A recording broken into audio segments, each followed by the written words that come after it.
Good afternoon. My name is Pato Butlezondi, and it's a great pleasure to welcome you to the CISA COVID-19 webinar series.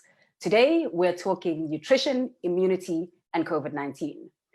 People who eat balanced diets tend to be healthier with stronger immune systems and lower risk of chronic illness and infectious diseases. In fact, existing evidence does highlight that diet plays a profound effect on people's immune system and disease susceptibility. But as countries are taking stronger measures to contain the spread of COVID-19, self-quarantine and the temporary closure of businesses may in fact affect normal food-related practices. The changes in dietary patterns during the corona outbreak could also be driven by fear and anxiety, and we know this from our own personal experiences, that the food choices we make can be affected by emotional state, and that stress can actually cause unhealthy eating and result in poor quality diet. So if you're struggling to maintain a healthy diet during quarantine or lockdown, you are not alone. We're hosting this webinar because many of you have put up your hands to say, we need guidance. How do we do better? I'm joined today by two very experienced and well-respected dietitians, Shelly Meltzer and Zeenat Simji. In the hour that we have together, I've asked them to do two things. The first is to remind us why it's important to be making good food choices in the era of COVID-19. And the second is to give us practical guidance on how to do this on a daily basis in a way that is sustainable. Shelly will tackle part one, and Zeenat will take on part two of the conversation. So by way of introduction, Shelly started the sports nutrition practice at the Sports Science Institute of South Africa in 1995. She has over 30 years of experience as a dietitian and specifically has experience in clinical, corporate, community, and sports nutrition. Zeenat Simji holds a BSc Dietetics from the University of Stellenbosch and a postgrad diploma in sports nutrition from the International Olympic Committee. She has experience in government clinics, in corporate and in private practice, and is particularly passionate about sport. She is the first dietitian to be employed full-time by the Springboks, and she was a member of the 2019 World Cup winning squad. So she knows some secrets to success, and she's here to share some with us. I invite the audience to please join the conversation and to participate in today's discussion by way of questions that will make this meaningful and practically applicable in your own lives. If you're joining us from Zoom, there is a Q&A box at the bottom of your screens. And so please do type in your questions there and we'll address them all at the end. If you're joining us from Facebook, welcome. Please do type in your comments in the comment box and we'll get those questions and field them as well. We look forward to both of your insights, Shelly and Zeenat. And so without any further ado, Shelly, please may I hand over to you to take us through part one. Thank you so much, Pato. And let me just see if this is going to work.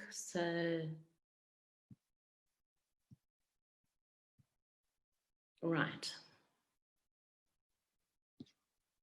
Okay.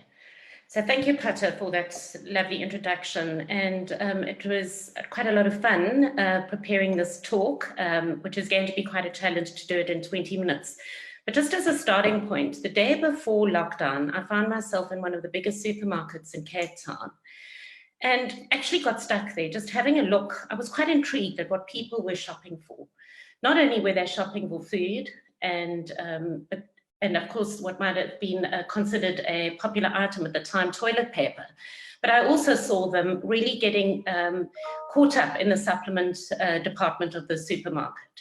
So today, I really want to, in the time that I've got, look at the relationship between diet and immunity in COVID-19. We'll be looking how to navigate this practically from a food perspective, and I hope to give you some good take-home value tips.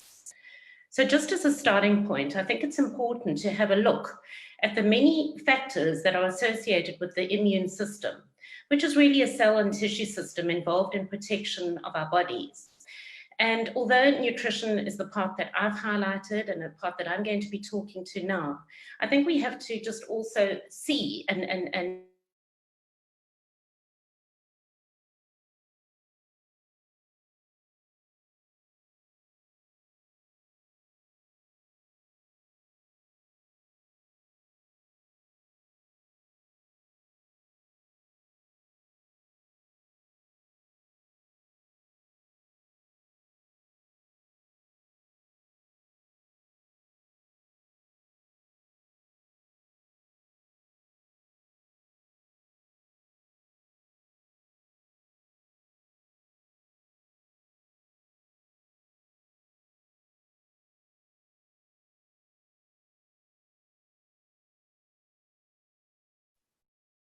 We seem to have experienced some technical difficulties with Shelly. Shelly, can you unmute and just indicate if you're back online?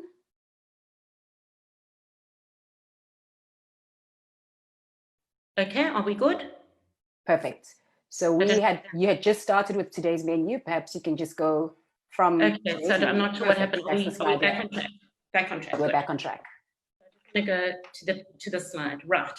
So what I was saying here is that nutrition has a direct impact on the immune response through the provision of nutrients. So here I'm talking about energy and vitamins like vitamin B6, B12, certain trace minerals and minerals like iron and zinc. And if one is deficient in any of those, then you might actually end up depressing your immune function and increasing the susceptibility to infection. But there's also a relationship between nutrition and many of these other factors that are illustrated in this diagram.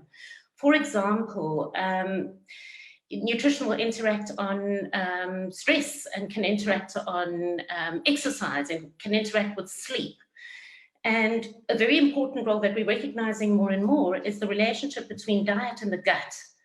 The gut playing such an important role in the immune system, and we are learning that the gut is the origin of most chronic conditions, and there's an interplay also between diet, the gut, and our genes. And that we're understanding now that the gut, what we call the microbiota, can actually shape the immune responses in the body. And that certain foods, like if you take broccoli, for example, or other cruciferous vegetables, they may actually impact and affect the immune system through activation of cells, what we call gene expression. So now what I want to get to is really how does this all interrelate to COVID-19? And if we think of COVID-19, there are two processes here that we call oxidation and inflammation that are involved in our immune response that under normal circumstances are well managed and well controlled. And they actually, these two processes, the oxidative stress and inflammation, they help the body neutralize many stressors like pollution or response to exercise. But with COVID-19, these protective mechanisms, so we might have antioxidants that would actually help protect the body against oxidative stress, they become overwhelmed. And you have an overstimulation of the response, and the environment in our body subsequently becomes pro-inflammatory. And there's a cytokine storm, or what we call, it's an overreaction to the virus, and our cells therefore become severely damaged. And this affects many systems other than just the respiratory tract, which is why we may see the lining of the gut, the kidney, the liver, become affected in many COVID patients. And people who are at an increased risk for developing more severe symptoms include the elderly, although it doesn't mean that we're not seeing COVID, and as we know, in younger admissions to hospitals. And the reason that the elderly are specifically at risk is because antioxidant capacity decreases with age, which is one of the reasons why aging is a bigger risk. And then, of course, as I mentioned earlier, we've got the comorbidities like diabetes, cardiovascular disease, chronic respiratory conditions, and hypertension that also significantly increase the mortality risk. So just asking the question then, how can diet improve the immune system and offer resilience? I've brought it down to 5 different areas. Firstly, to address the pro-inflammatory conditions, because as I say, a lot of these chronic diseases of lifestyle are also underlying that as an inflammatory condition, by decreasing pro-inflammatory foods, by increasing anti-inflammatory foods, and by improving the body's antioxidant capacity. And also through diet, we can actually prime or strengthen the immune system. So I just want to point out this whole issue around comorbidities, because I think there's been a lot going around in the sense of, well, under stress and under lockdown, perhaps don't get too stressed out about your diet. And I think we have to maybe unpack that message quite carefully, considering the fact that in South Africa, we're sitting in a situation where if you look at the levels of obesity and overweight here, people with a BMI, body mass index greater than 25%, we're dealing with women, a 68% prevalence of obesity and overweight in women. And you can also see that in terms of pre-diabetics, hypertensives, and diabetics, the results are pretty alarming as well. And we do know that then with COVID, particularly if there's a cluster of these comorbidities, there's a poorer outcome if you've got a cluster of as I say, overweight, obesity, hypertension, diabetes. So surely then we should be looking at some strategies to address these problems.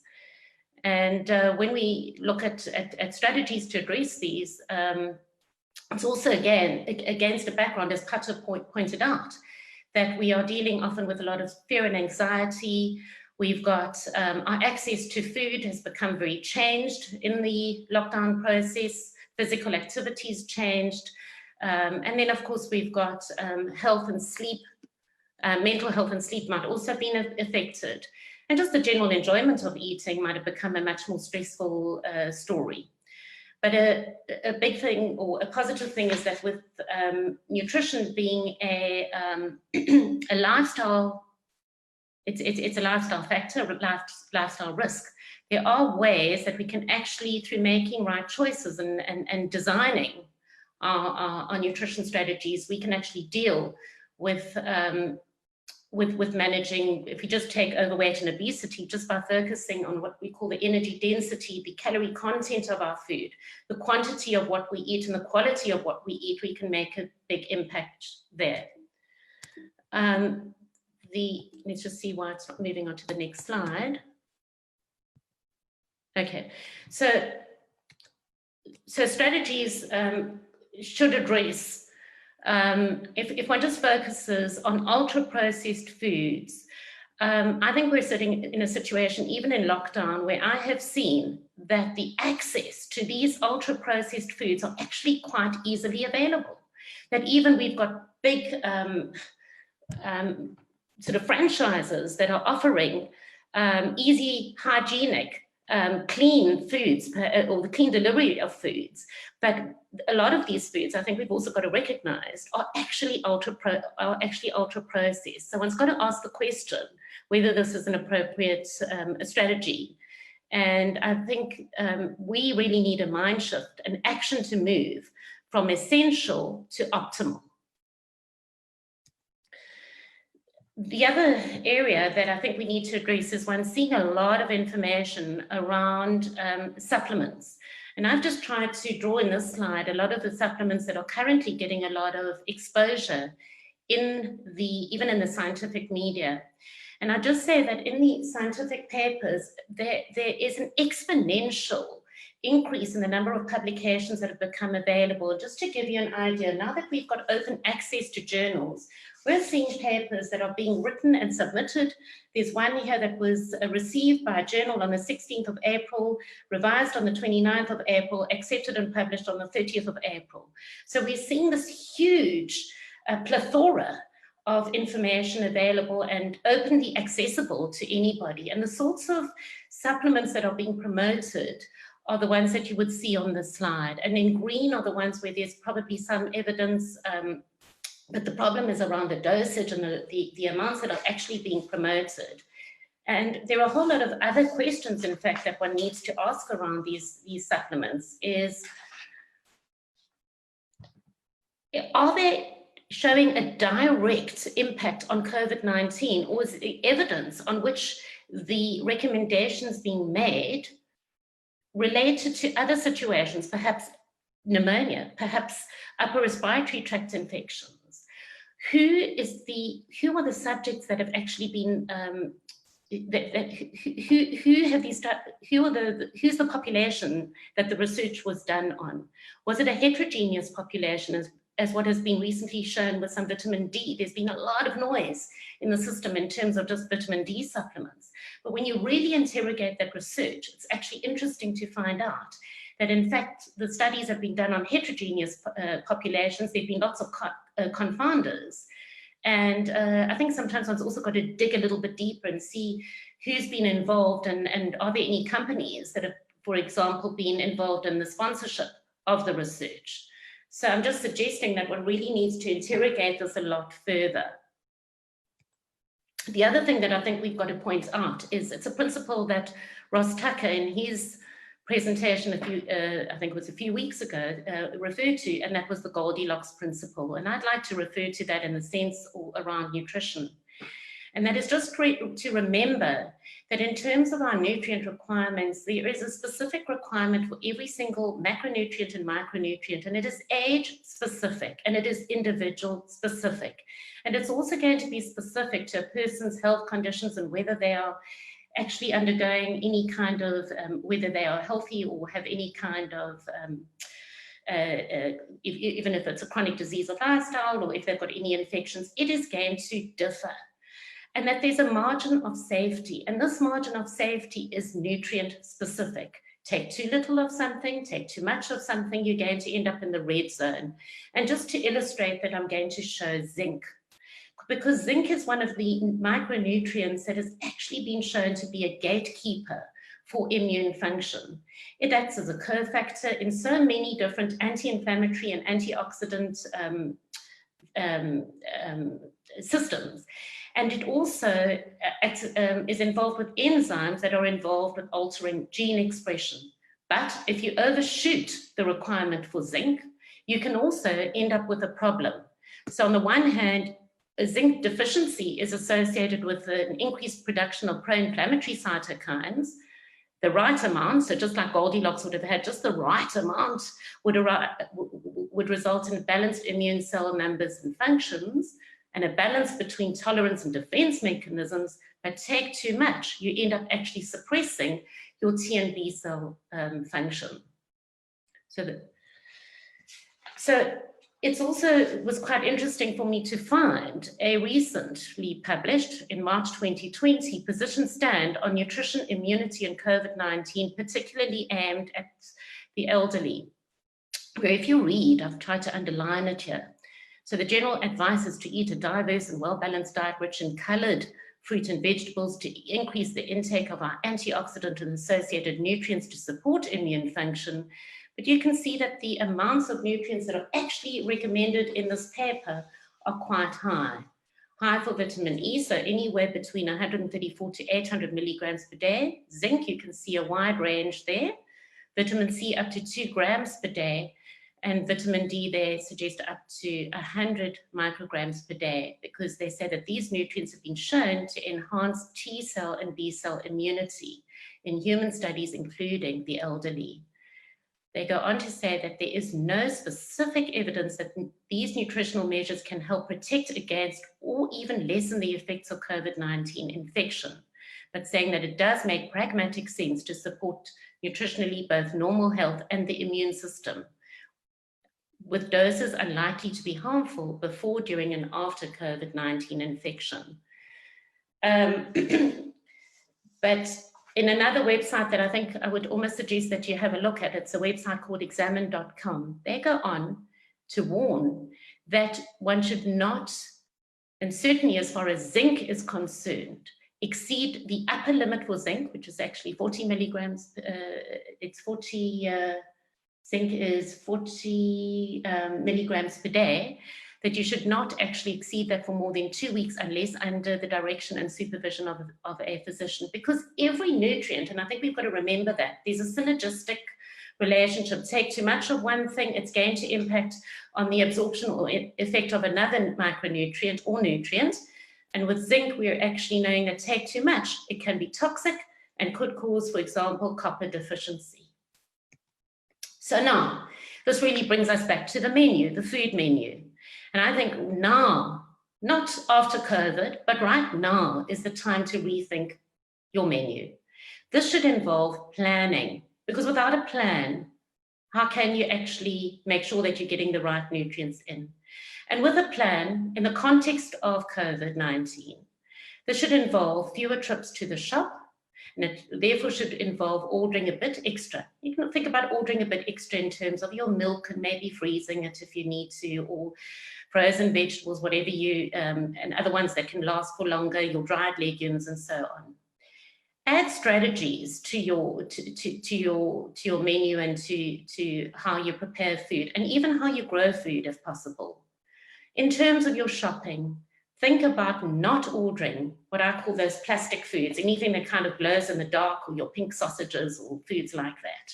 Anything that would have more than, if the ingredient list is long and you can't pronounce the names, then just think that might actually be a plastic, ultra-processed food.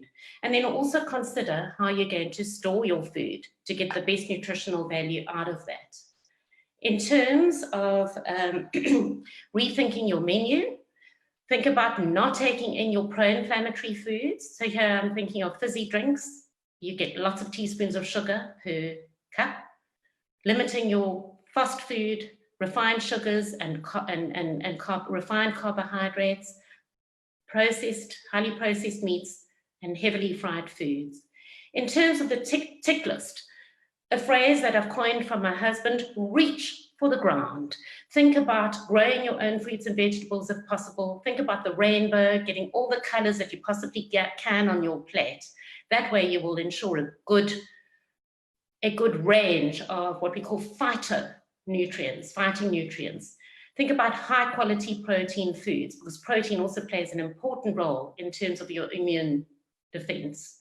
Healthy fats, your omega-3s, your oily fish, whole grains, foods that are rich in probiotics, yogurts, kefir and fermented foods, even green tea. And I had to put on, because this is probably my little bit of a downfall, but good quality dark chocolate. Plus, in terms of your weight management, ensure an adequate overall energy intake. So again, Goldilocks principle, not too low and not too high. Food first, that's your best insurance, Fresh food that is varied. Adequate hydration, because hydration also plays an important role in terms of promoting salivary IgA involved in the immune defense systems. Avoid fad diets, scams, and haphazard, random use of supplements. Rest, recover, and breathe. Wash hands, don't touch your face, and remember food hygiene. From now and into the future, I am hoping that this will redefine the way, COVID-19 will redefine the way that we think about food. I'm hoping that there will be a lockdown on junk food. I'm hoping that there will be healthy food and access that becomes the easy choice for all. I'm hoping that some of the new positive learnings and skills, because I think people have also started preparing food from first principles at home, I'm hoping that those skills will carry forward. And I'm hoping that the solid foundations that are laid down right now, that these are really solid and that we don't just build on sand. I'd like to thank the colleagues that I have the pleasure of working with at Sports Science Institute in the dietary practice, Louise, Marie, Rowena, and Taylor. I'd also like to thank my daughter-in-law. We've had a lot of fun. As I say, I think we're all navigating the storm, maybe in different boats. My little boat at home is that I have the real joy of sharing our space with another dietitian, my daughter-in-law. So we get to spend some good times and good meals together. And I'd like to also thank all the Facebookers and Zoomers, and just wish you good health, stay safe, strong, and sane. Thank you.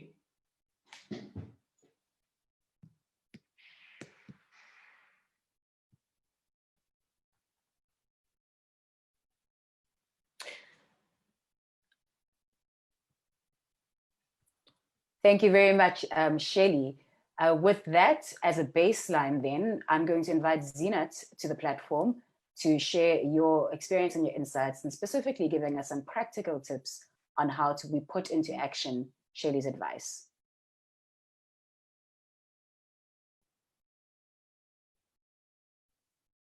Over to you, Zeenat.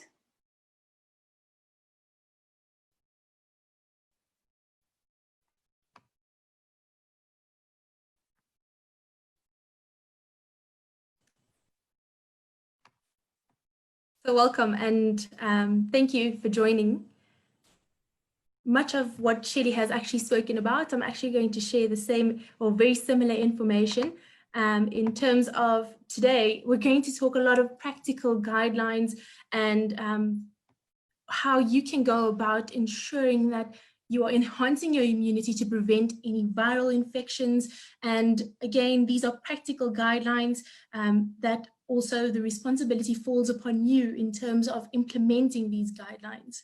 So I'm going to speak a little bit about briefly understanding some of the factors that influence immunity, very much like how Shelly has underpinned also the current evidence-based research to show you the implication of dietary intake on immunity. And then I'll be providing you some nutritional strategies to limit infectious risks, and then a sample 24-hour day to ensure that you kind of get an idea of how to implement the nutritional strategies we'll be talking about. So in terms of the question of immunity, very basically and very, simplified in terms of the factors that influence immunity, definitely sleep is one of them, stress management, and then different environmental factors also play a role. So like your, in terms of your circumstances, and then definitely, as Shelly has mentioned, dietary intake, so adequate nutrition plays a integral role in terms of immunity, and this can all play a role in decreasing your risk of infection. So in terms of the nutritional side, there is significant research that has showed and highlighted the importance of optimal nutritional status in terms of protecting against viral infection.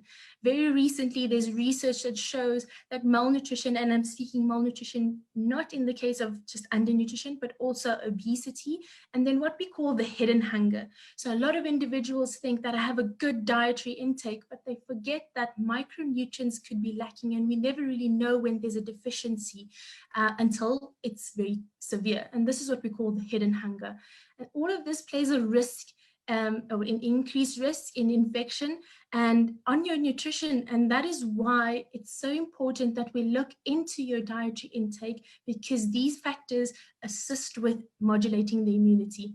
There's also research that shows that the Western diet, so this is your high saturated fat intake, it impacts your B and your T cells. So this is what depresses the immune system. And basically, this increases your risk for just any infection. And really, we want to kind of monitor that saturated fat intake because it does impair on your adaptive immunity. And as Shelly has mentioned, it does increase inflammation. This inflammation is going to impair on host defense systems, and also it's going to impact on your immunity. And that is why, as Shelly has mentioned, anti-inflammatory foods really play a role in supporting that immune modulation. So it has that boosting effect. And in terms of why I've inverted boosting your immune system, it's just that in terms of the immunity, if you have a good, solid, optimal dietary intake, there is very little need for you to add a supplement. And a supplement should only supplement in circumstances where you have a good dietary intake and you are still unable to meet requirements. And this is why the recommendations are to refrain from eating foods that are high in saturated fats. So very much like avoiding your takeaways, trying to avoid what Shelly has mentioned as plastic foods.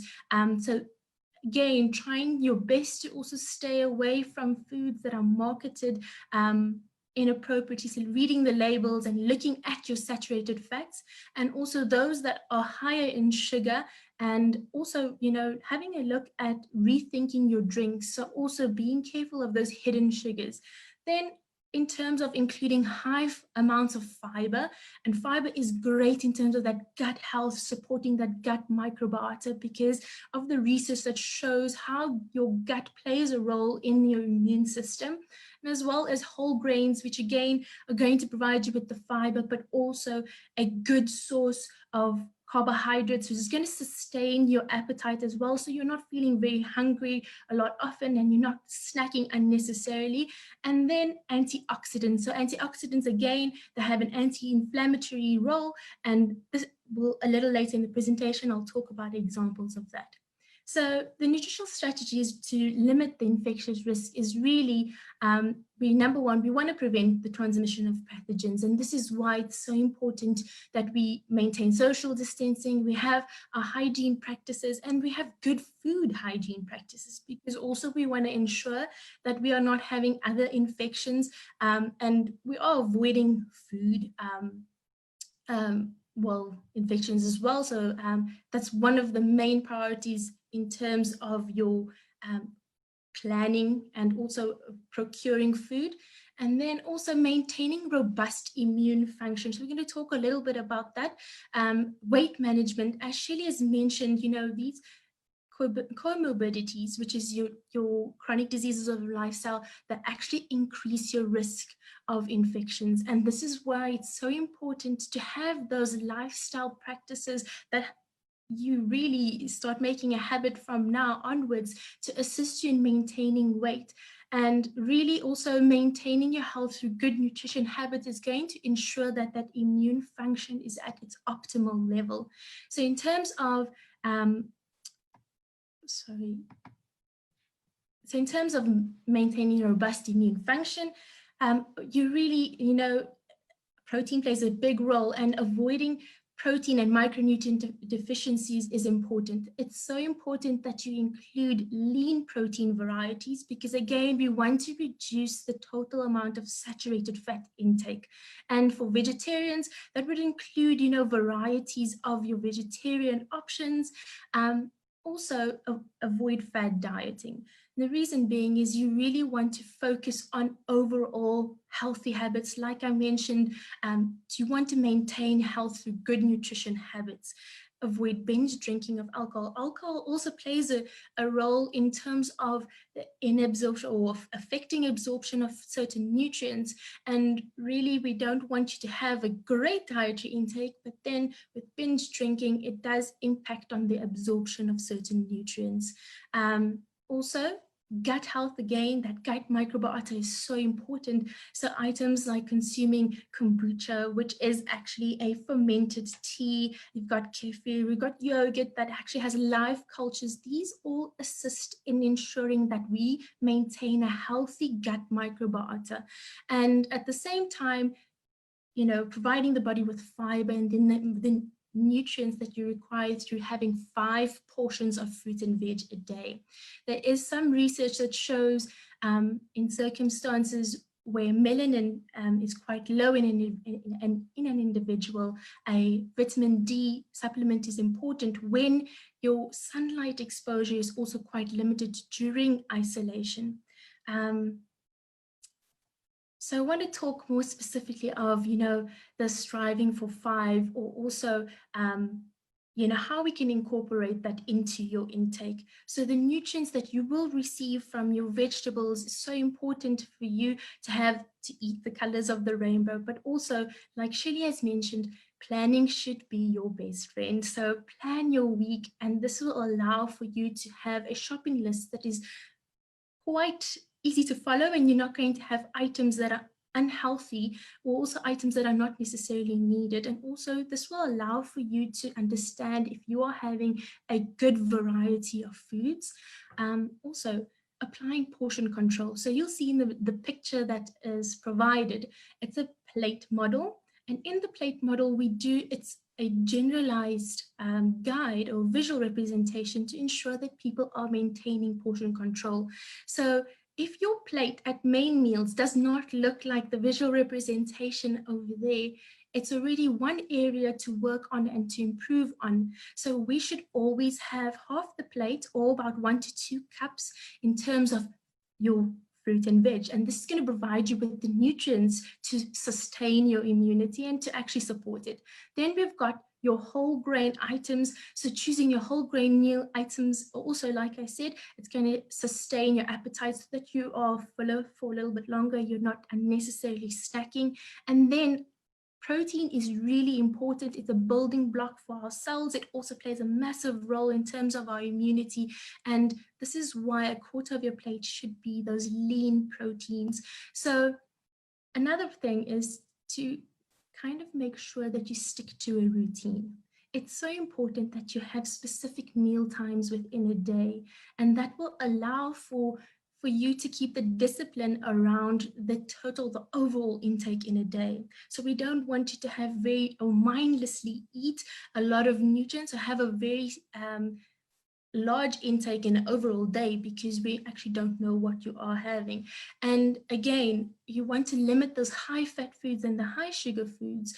So practice the 80-20 rule, which I usually say to a lot of my clients, and that is 80% of the time you want to strive for what we know is best for our bodies. But at the same time, we are human and we're going to want to indulge, and perhaps it's going to be a birthday in lockdown, or perhaps you want to enjoy a snack. And even so, if you're going to have a great antioxidant snack like dark chocolate, there is still a moderation that you would need to apply, and that is the 20%. So it's the responsible, I wouldn't say cheating, but the responsible indulgence. And the way that we can ensure that you're responsibly indulging is to have a look at labels. So again, to look at the total sugars and to look at the saturated fat. And something that also is really important, that is your fluid intake. So fluids play a role in the immune system. It plays a role in health. It also plays a role in terms of preventing headaches and dehydration and so forth. Even in athletes, there is a massive role in performance, and in the general individual, it plays a role in your well-being. So that's something that you should also ensure at your main meals, including a glass of water as your drink of option, instead of going for a fizzy drink or high concentrated juice that is perhaps rich in sugar. So just to have an idea of which nutrients are important for immunity, there are many, many nutrients that play a role, but really there are some that have shown benefits to assist in the immune system. And as I've mentioned on the slide, you'll see the aim is for a food-first approach, and you want to get the nutrients your body needs from food rather than a supplement to avoid the toxic amounts. So like Shelley has mentioned, certain nutrients have an upper limit, and we don't necessarily want to put our bodies at risk of this upper limit. And a food-first approach will give you a variety of nutrients in one food option. For example, have a look at your vitamin D that you could get. It helps in normal immune system modulation. You can get it from sunlight, like I've mentioned. You can get it from dairy products, your eggs, and then salmon. Salmon is something that has omega-3. That's also an anti-inflammatory food. It's something we want to increase the portions of. Another option to have a look at is, your essential fatty acids. Those are your anti-inflammatory foods, your avocado, so incorporating that in. It's your nuts, your seeds, having your olive oils, your canola oil. Really, when you go shopping, these are items you should prioritize on your shopping list. Like I've mentioned earlier, probiotics and gut health is really important. So we want to ensure that you have food options that stimulate the gut. Items like your kombucha, like I've mentioned, your gherkins, yogurt also has live cultures. And then there are other nutrients that have played a role. Research has shown that it does assist in the immune system, and this is what we call nutraceuticals. But if your dietary intake is poor, the first route you should take is to first establish how you can optimize that through a food-first approach. And only when you are really struggling, there are certain supplements or nutraceuticals like your omega-3 supplements, so your oily fish supplements, and then your tart cranberry juices, because it provides anti-inflammatory properties, and then your broccoli sprouts, so again that helps with that gut. And in terms of your trace elements, is really to be careful of zinc. The usual recommendation is about 20 milligrams a day. And if you're including fish and the vegetables you see in the slide, you really don't need to have a zinc supplement. Other items that have shown benefits is magnesium and copper. And really you can get sufficient magnesium if you are incorporating 3 portions of dairy per day. going to move on to the next slide in terms of striving for 5. This is an infographic that we actually have on the Box Smart website. There are other infographics, and also we've got informational write-ups from Shelley and her team if you are looking for more information. But in terms of the infographic, the strive for 5 is really to strive for 5 portions of fruit and veg every day. This means you want to eat the colors of the rainbow, because different colors are actually different nutrients. So if you are an athlete and you are watching, there is, a recommendation that you could go up to even 6 to 8 portions per day. And really we want to increase, or you want to have 2 vitamin C rich fruits or veggies per day.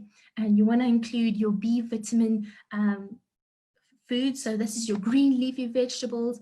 And then in terms of blueberry or your berries, they provide those antioxidants.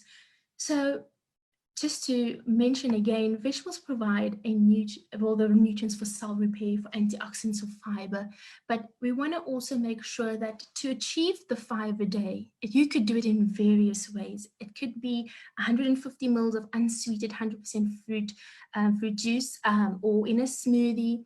And this counts as 1 portion, or like I've mentioned earlier in that plate model, having 1 to 2 cups of veg at a main meal. It could also be having dried fruit, but really only 30 grams, because dried fruit can be high in your sodium. And also, we would rather that you have the fresh fruit option. And also it's really good to add your veggies into casseroles and into dishes. If you're making a spaghetti bolognese, for example, adding some carrots into there, there's many ways to add veg into your standard meal. So you could get in those 5 portions that you require, and also to include your snack or a veggie as a snack with a protein source. And this is again going to assist with maintaining or managing your appetite. And then really in closing, I've provided you with a little sample menu. It's really not specific. It's really basic. It's just to give you a guideline. And if you would like anything more specific, there are many dietitians that are doing virtual consults. I'm sure Shelley and her team are also providing this, and they could give you more individualized assistance. But it's really easy to, achieve that optimal nutrition status. If you are having your 3 main meals with snacks in between, when you are having breakfast, incorporate your whole grain again. As I've mentioned, that's going to give you fiber, so in the form of bran or oats. And then 1 to 2 eggs. That protein is really important. So much like the plate model, we want to ensure that you're always having a carb, a protein, and a veg at your main meals. And then also 3 to 1/4 cups of mixed fruit. So that could really be melon, anything that has various colors, because like I've said, we want to eat the colors of the rainbow. Then your mid-morning snack would be a veg. You could have it with hummus. Hummus actually provides a non-animal protein. It's actually from chickpeas. You could even have it from low-fat cottage cheese. And then you have a prurito too. It also depends, the amounts will depend on the individual. There are various factors that play a role in the total amounts, and this is just a guide. For lunch, for example, a tuna sandwich on whole wheat bread. Again, that whole grains is really important. And then your green leafy vegetables, and also the anti-inflammatory properties in avo. Then again, your mid-afternoon snack, fresh melon or mango slices with a handful of almonds. Almonds and walnuts also provide a slight amount of protein, but it's going to give you some anti-inflammatory properties. And then your yogurt for that gut health. Then at dinner, a chicken casserole packed with seasonal veggies. That could be basically a day, or how you should plan your day. And obviously the options would depend on your preferences, but really we want to ensure that you instill proper dietary and lifestyle behaviors, because these are essential in the prevention and the treatment of respiratory viral diseases such as COVID-19. And research has shown that in a recent systematic review. Also, like I've mentioned, a food-first approach and striving for 5 a day should be a daily choice that you make as an individual. And lastly, maintain a healthy weight. So if we are implementing these basics, it's also easy for us to manage our weight. And again, a healthy weight also reduces your risk in terms of other chronic diseases of the lifestyle, which contribute to an increased risk of infections, as we've mentioned earlier. So thank you so much for listening in, and yeah, I look forward to the question and answer session. So thank you very much to both Shelly and Zeenat for those very valuable insights. Very many questions coming in from our participants, which really speaks to the importance of this topic. So I'm going to fire right in, and maybe in order to ensure that we get through as many questions as possible, I'm going to ask you if you can keep your comments short, if you will, and focused to the question. So perhaps let me start with you, Zeenat, because there are about 3 questions on snacking. So I'll roll them into one question, but really the question is, should we be snacking in between meals? Because you've included some mid-morning and afternoon snacks. And then the other question is, I mean, how do you avoid snacking if you don't want to be snacking between meals? Those, let me summarize with that. So snacking, should we be snacking between meals? If we should be avoiding it, how do we avoid it?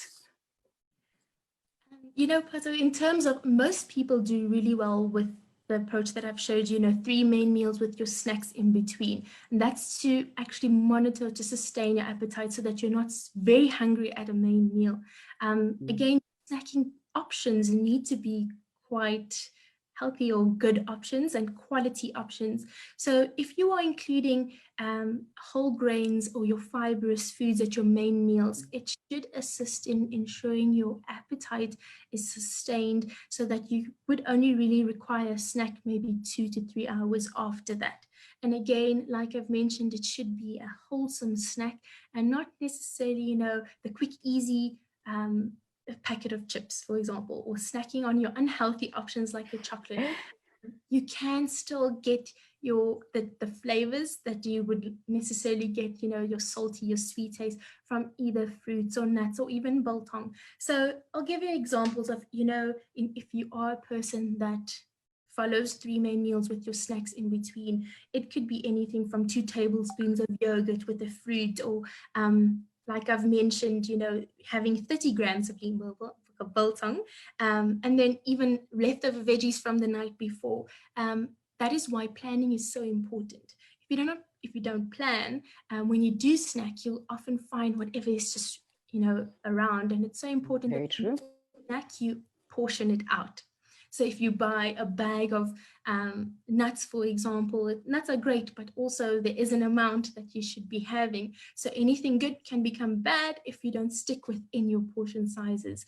And again, if you're someone that really doesn't want to snack, then, and you do really well with your 3 main meals, if you follow the plate model and ensure those 3 main food items, so your veg, your protein, and your starch, if that is on your plate, you should have a balanced meal and you shouldn't feel the need to actually snack in between your meals. Thank you, Zeenat. So that was tackled straight on. Shelly, I'm going to ask you to unmute your mic and address this question to you. So a specific question from Paul Candler asking, can you explain how the low-carb, high-fat diet strategy fits into the context of this talk? Okay, Shelly, I'm directing that question to you specifically. Okay, thanks, Pato. I would always say there are 3 words that are often used in answering a question, and that is, it all depends. Okay, because it all depends on one's interpretation, and that applies to even if it was a high-carb diet. What are the exact choices that one chooses to make to construct your diet? So I cannot, in a forum like this, unfortunately, answer that very, very open-ended question. It would all depend on the individual's approach and what their choices are. And I always say that for me, diet is complex. It's an art and it's a science. And we've got to actually understand all the confounders and all the other variables in a particular situation.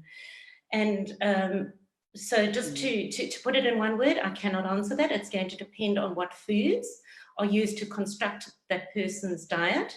You would want to be able to tick not only the macronutrients, but the micronutrients as well. And I am going to just take liberty and add a little bit more onto this, because I think we must be careful of not falling into the trap of saying I'm eating a particular diet. And that's, I know the question wasn't phrased this way, but to say, can I rush out and buy a supplement to kind of make up any deficiencies? And for me, I think the analogy that I want to use there is one sometimes uses the add-on or the supplement in the same way as one wants to take a plaster and just kind of put a band-aid on something. And I think we've got to remember that food provides us with a whole lot more even than just nutrients, but we've got a matrix of nutrients within a particular food. So one has to really look at this very, very holistically to be able, and I hope I've answered the question sufficiently, but I would have to actually look at everything in a much more holistic manner to be able to provide a specific answer to that. And the answer could be by maybe the diet's okay, maybe there's strategies within the diet, or maybe there may be a supplement required, but I cannot make it as a generalized answer.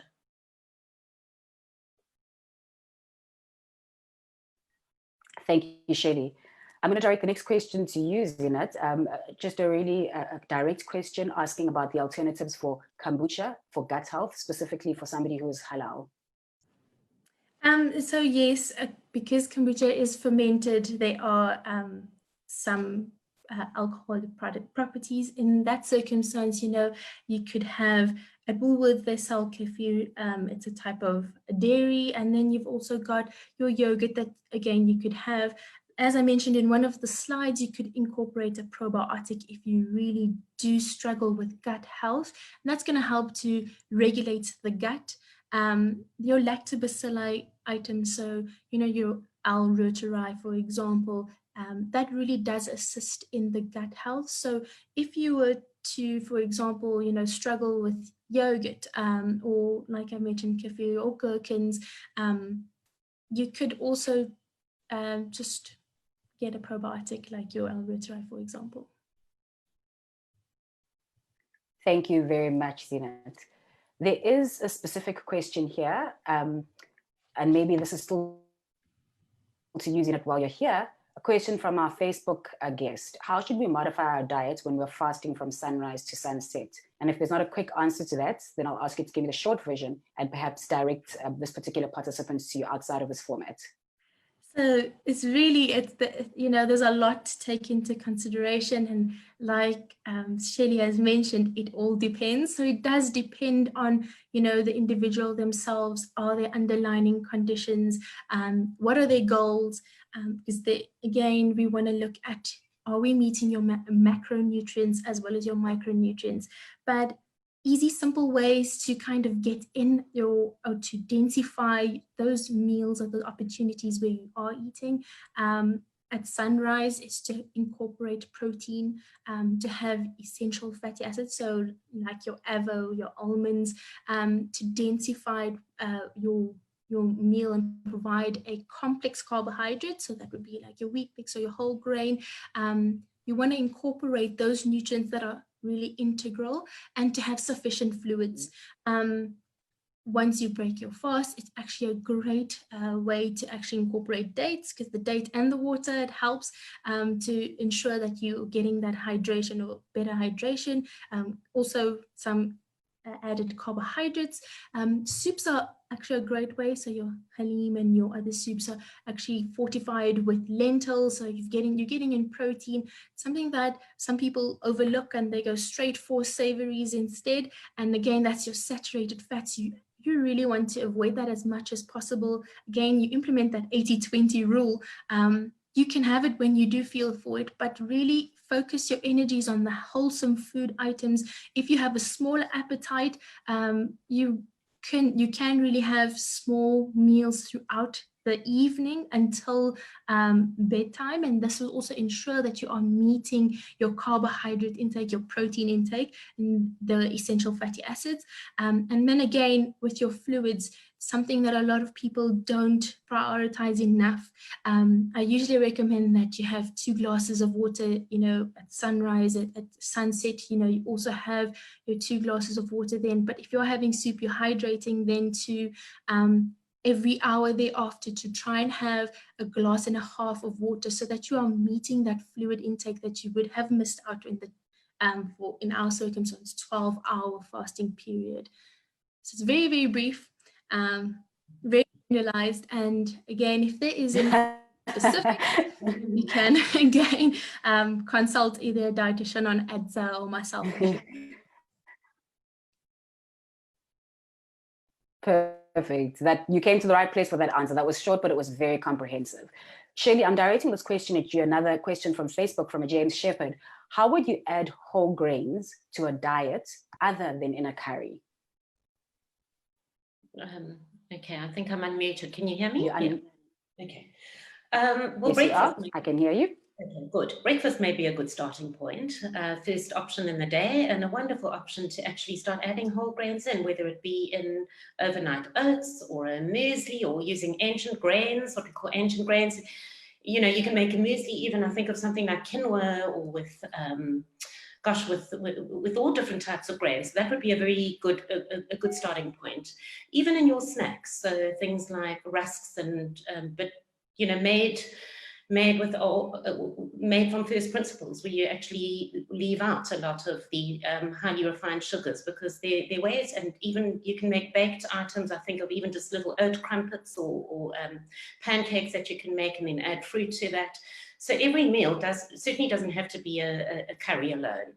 So cereals and grains would be a good option to get that in. So think of the cereals as well. I'm done. Thank you very much, Shirley. I'll open this one to anyone, but are there specific, and you both actually alluded to some, and I even took some notes there, Zina, but perhaps just to repeat it, are there specific vitamin supplements for over 50s that you recommend? Okay. So perhaps, Zina, you gave a little bit of details on, or anyone, either of you could answer. Perhaps Zina, you can start, and Shirley, you can fill in some gaps if there are any, of course. All right, Zina's throwing the ball, giving the pass to you. Over to you, Shirley. I was going to say that again, it kind of all depends, even with the so it's to get an understanding of what a person's intake of what the limitations are in the diet, if any, before just making a blanket statement. I think on the one that Zina had actually paid a lot of attention to was vitamin D, particularly the elderly, but it doesn't even just affect the elderly. I think now with lockdown, we even have people that are in professions where, because of, by virtue of what they're working and the hours that they're working right now, may not be able to spend the time in the natural sunlight that they need. So vitamin D all around, I think, is something that we can kind of just put there, but at not those huge high values perhaps all the time. Okay, ideally you would want to actually understand what a person's blood results are before you just supplement, and specifically on your fat-soluble vitamins, which is A, D, E, and K, because they can be stored and become toxic. In terms of a multivit, if the question is, should I just take a multivit as an insurance policy? Multivits can also differ. And some of them might actually, for example, offer you more of the vitamins, but not enough of the minerals. If I think of an elderly person, perhaps even something like calcium may be a limiting mineral, and you're not going to get that in a multivit. So first choice is do the tick box on your diet, check all those, the sort of top 5. And if you're not sure, it may actually be worth your while before going and spending a lot of money. That could just be actually money down the drain. It may actually be worthwhile speaking to a person that is specifically works in this field and is a professional in this field. So there I'm going to say, you know, perhaps it may make sense to contact a registered dietitian. But yeah, okay. I could just add on very much what I agree. Thank you very much, Shirley and Zina.